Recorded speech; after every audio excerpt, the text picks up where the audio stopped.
꺼내와요.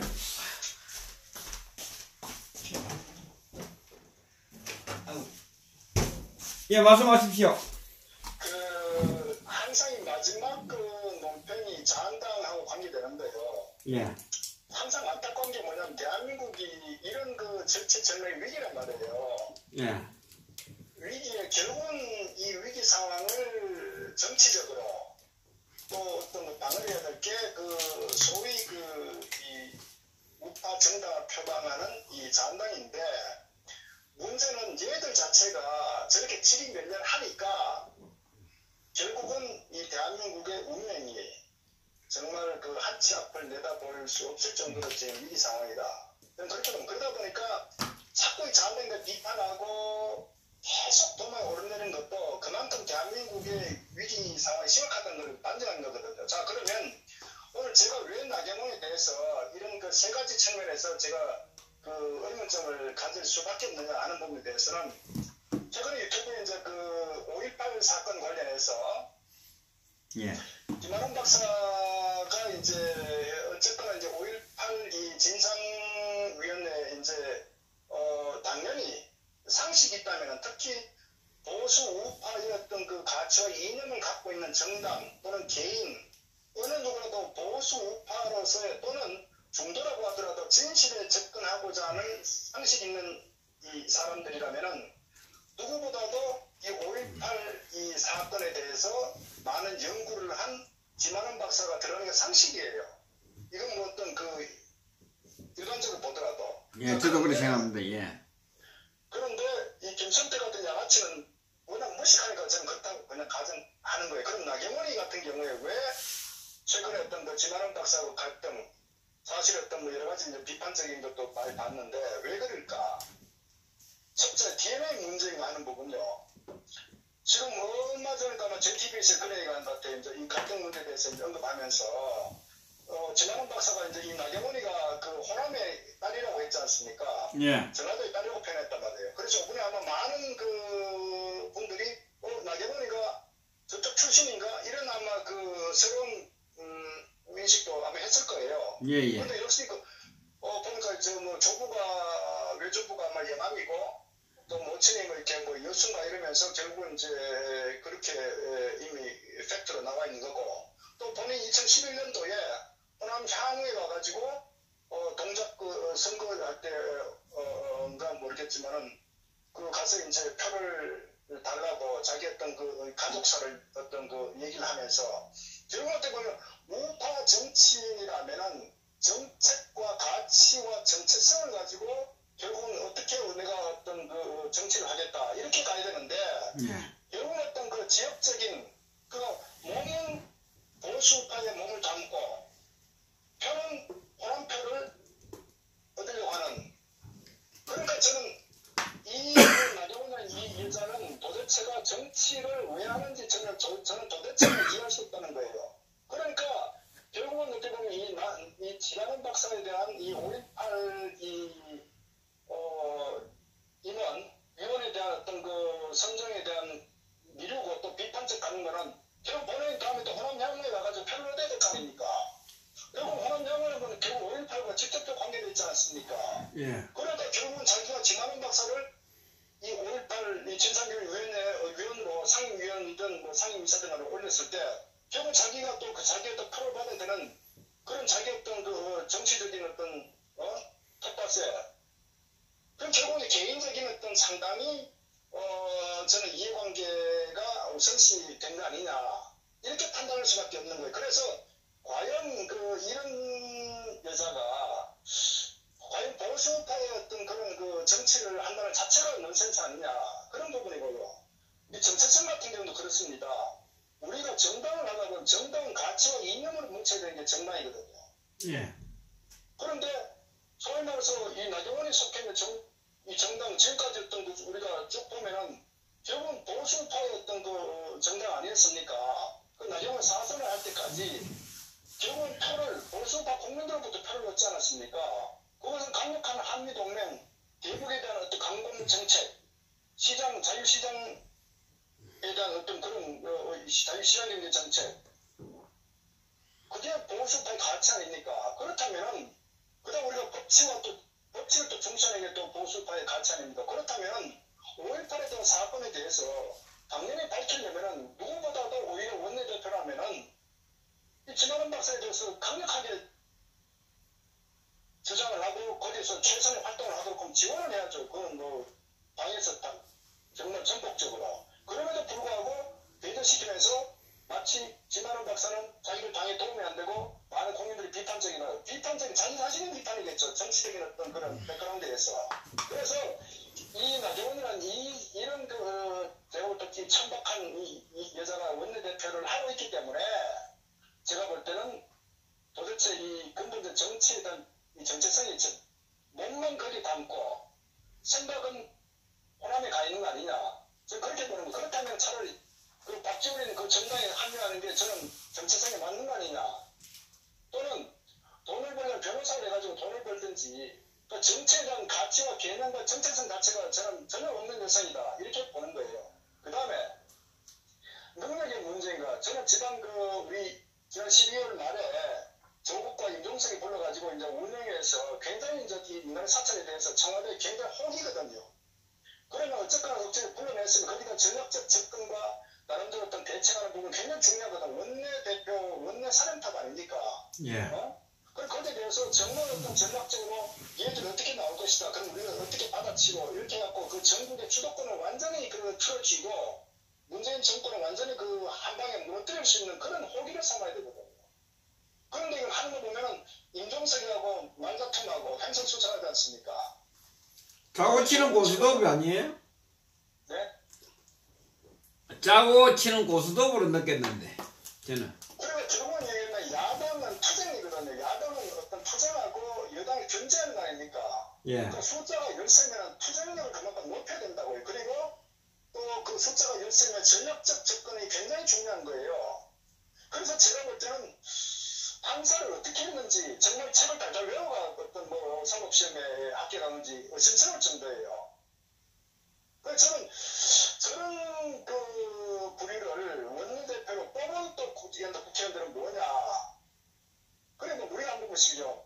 탄핵 때 정진석이 원내대표였습니다.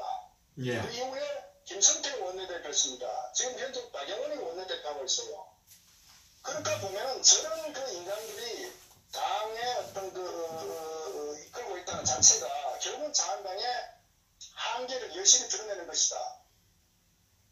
그리고 능력도 부족이고 잔머리만 쓰고 자신들의 정치적인 어떤 생존에 대한 유불리만 판단하지 옳고 그름, 국가관, 대국심 자체는 전혀 찾아볼 수가 없는 것이 현재 이 나경원이나 그 전에 김성태나 이 정진석 같은 이런 아주 몰지각한 인물들의 어떤 저는 실체다 이렇게 판단하는 겁니다. 그래서 우리가 사실 보수파라고 하면은 가장 말씀 중요한 게 뭐냐면 보수의 가치를 살려야 되거든요. 그 탄핵에 대한 것도 불법 잘못됐으면 진실을 밝혀야 되는 거예요. 그러면 투쟁을 해야 되는 거예요. 예.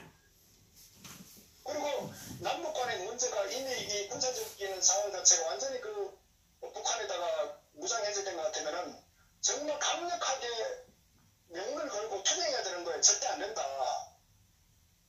김정은에 대해서 오히려 인권 문제를 제기하고 이 정치적 수용소에 대한 문제 얘기하고 핵에 대한 문제 명확한 입장을 밝혀라. 이렇게 강력하게 투쟁을 해야 되거든요. 그러니까 이 원내대표가 총괄하는 사령탑이기 때문에 각 분과별로 국방위 같은 경우도 소집해가지고 강력하게 대처하도록 주문을 하고 예.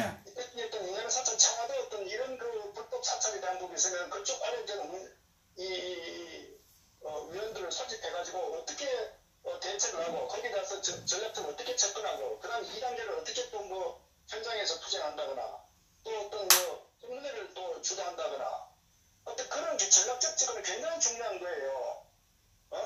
그런데 앉아가지고 얼굴에 화장이 나듯이 이런 인물이 원내 사령탑이라고 하니 자한당이 잘 되겠습니까? 그러니까 사실은 논할 필요도 없죠. 왜 인물을 알고 있으니까. 그래서 저는 이 나경원이라는 이 실체에 대해서 하루라도 더 끌어내려가야 된다. 왜?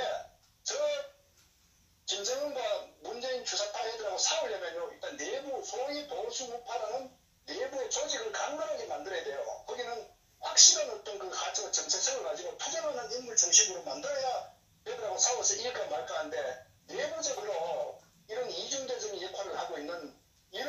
낙심한 작자들이 지금 정당의 책임자라고 하니 이게 되겠습니까? 맞습니다.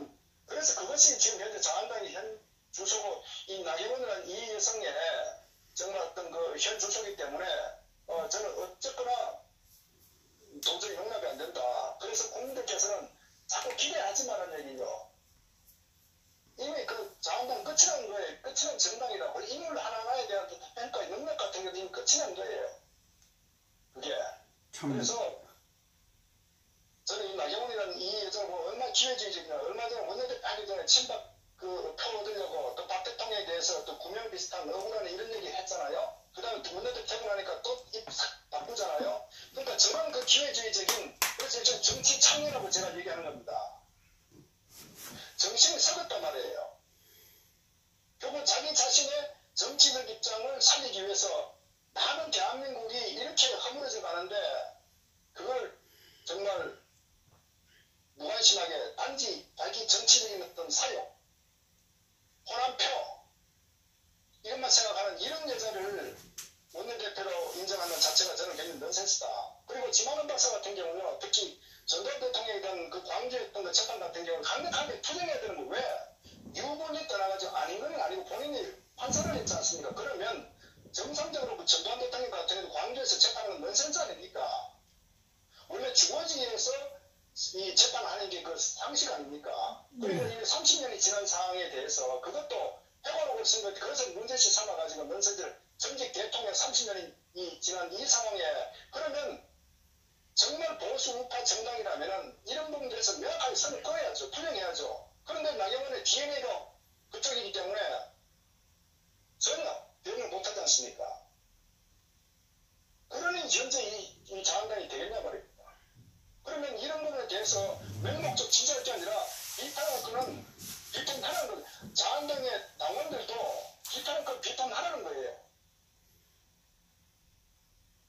그래야 나라가 정말 앞으로 1년 내에 무너질 것도 2년, 3년은 어떻게 버티게 할 동력이 생기지 않겠냐는 얘기라고요.